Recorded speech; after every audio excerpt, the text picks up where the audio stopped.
It's no open secret that Raiden isn't as good in comparison to the electro carries of modern day. Plenty of memes have circulated about her having less damage relative to various farm animals. It also doesn't help that she's burst reliant, and with a burst cost of 90 energy, makes her feel really bad to use in Stygian, which is what a lot of meta players use nowadays to judge a character's worth. Despite these issues, she wasn't chosen to receive any buffs with the most recent round of them. How much do you want to bet Yae Miko took them instead? So I decided to try and buff her in my own way. Well, this is more like a promise I need to keep. A while back, I had attempted to beat Stygian Onslaught in dire difficulty on Seluna's polearm account. I had gone close given the constraints, ultimately losing due to a lack of additional time to make further attempts. However, had I learned the most advanced Raiden combos, it was likely that I would have been able to clear with time to spare. And oh boy, are those a rabbit hole to go down. Let me first start with what are the standard combos when it comes to Raiden. What you'll see most people do is something like 5 or 6 N1C. Generally speaking, doing 5 N1C plus N1 is the most realistic baseline in most combat scenarios due to time wasted repositioning, enemy movement, etc.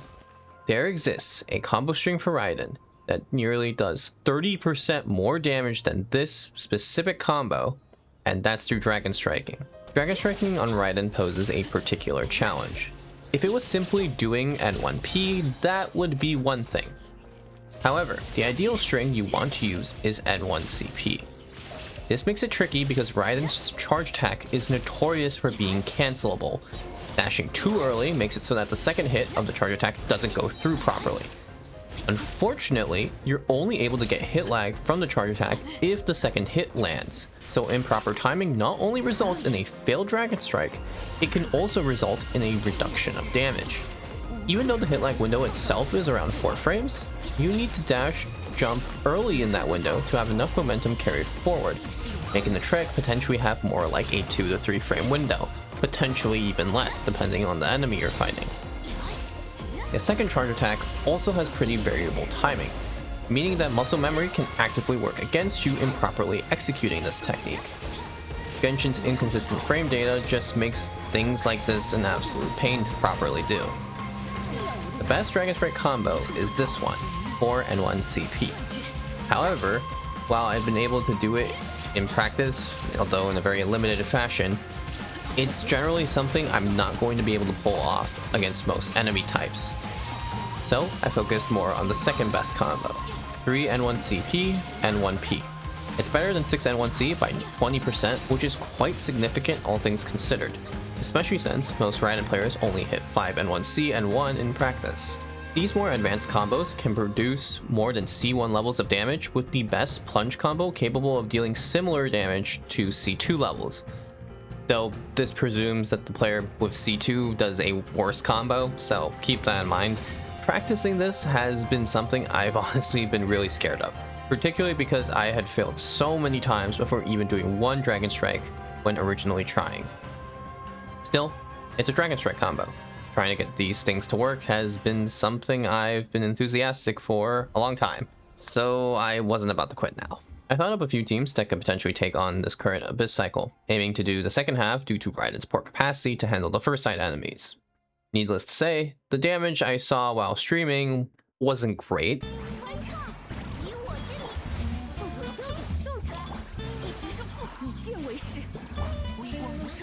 Whoops.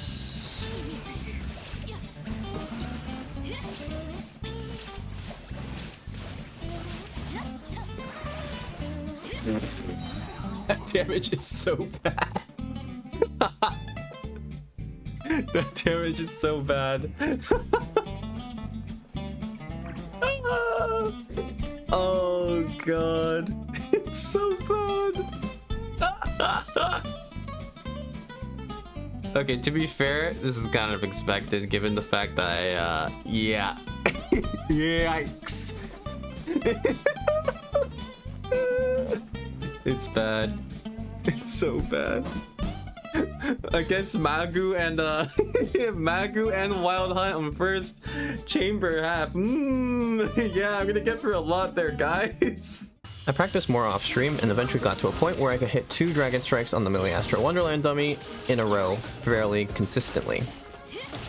At this stage, all I could do was keep practicing, drilling the combo into my muscle memory as best as I could.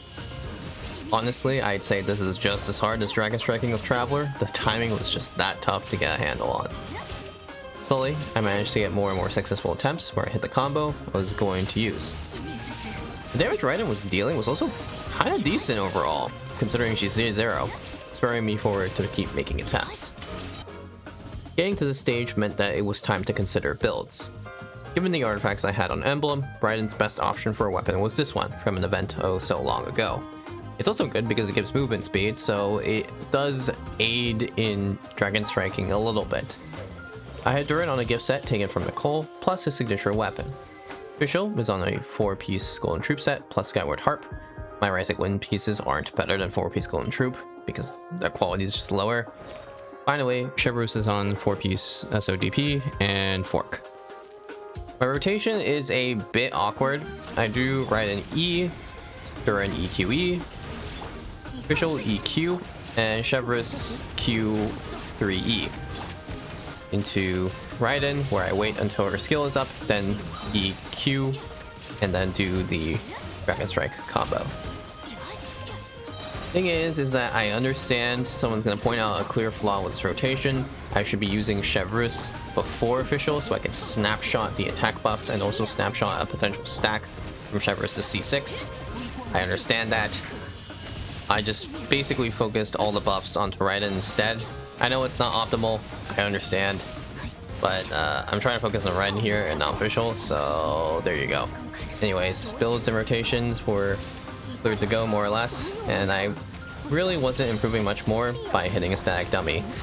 Thing is that about Dragon Strike is that the timing varies based on which enemy you're facing, and honestly it also matters what your orientation is relative to that enemy, because the timing can also change because of that. So yeah, I had to practice any of this.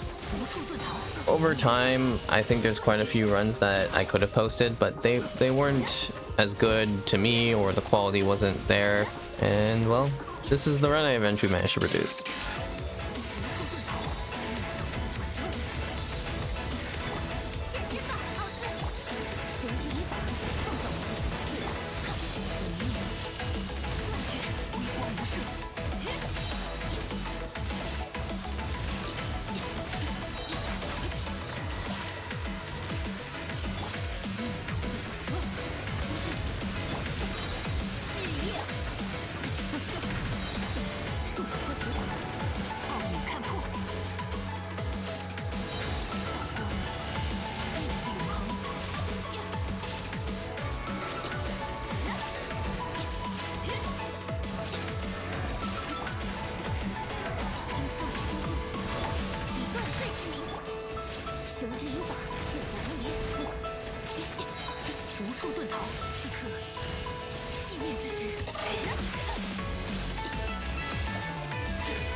At this moment in time, this is probably the best I can do.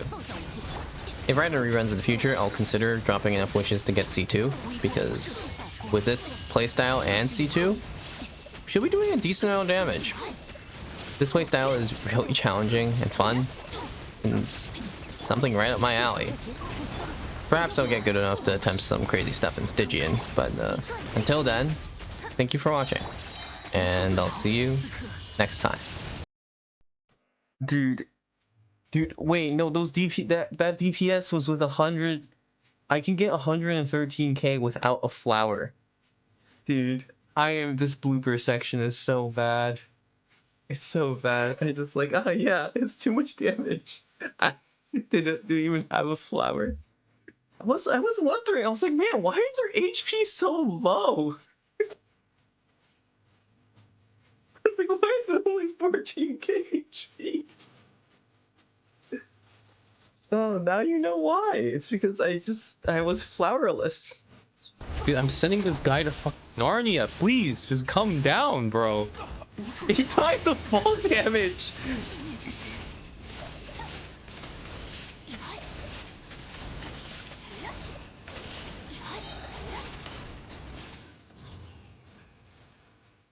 Oh, it's not good.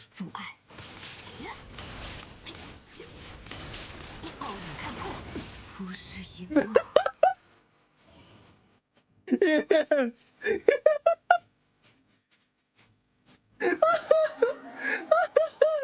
That's even funnier.